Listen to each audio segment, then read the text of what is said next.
L'ouvrage Le concept arabe de Moroa. Vers une éthique de l'excellence dans la culture arabe classique de Salah Natij, se propose de réhabiliter le concept de Mura comme catégorie éthique centrale de la culture arabe classique, issue du champ de l'adab, et largement négligée par les études modernes, trop souvent focalisées sur la théologie, le droit ou la philosophie islamique.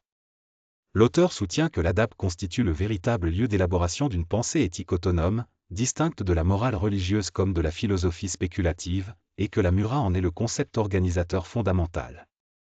1. La Mura comme concept éthique issu de l'adab.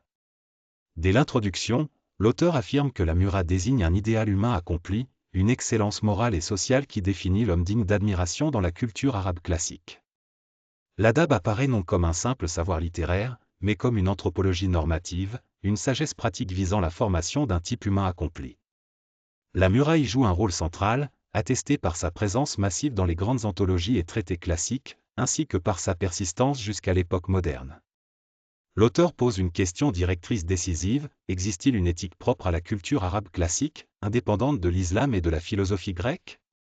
Sa réponse est affirmative, cette éthique s'est constituée dans l'adab, et non dans la théologie ou la philosophie islamique.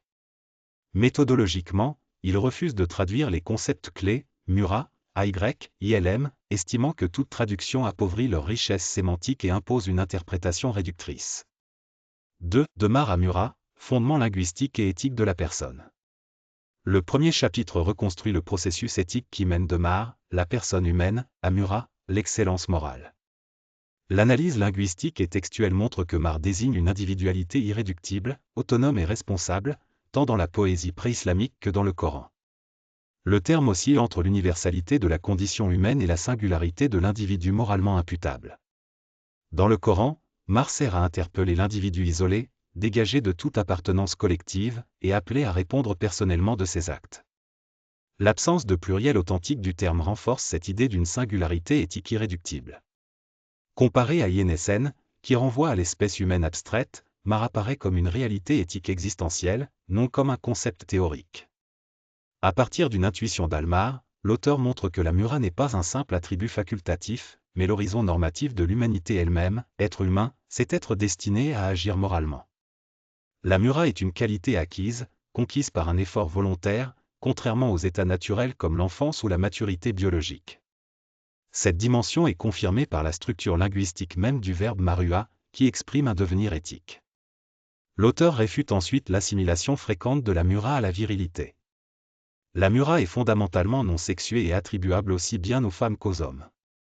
Les interprétations sexualisantes modernes sont dénoncées comme des projections anachroniques méconnaissant les textes de l'adab.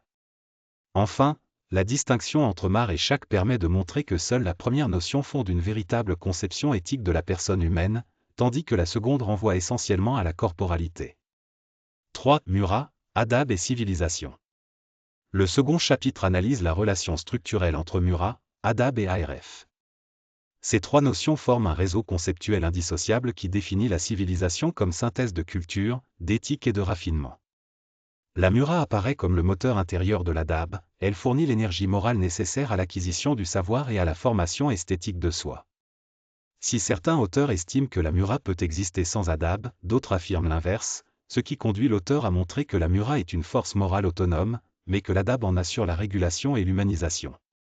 La distinction entre Mura et Futuwa permet de comprendre l'évolution historique du concept. La Mura se spécialise progressivement comme principe moral destiné à contenir et orienter la force. 4. Mura comme éthique de la maîtrise de soi.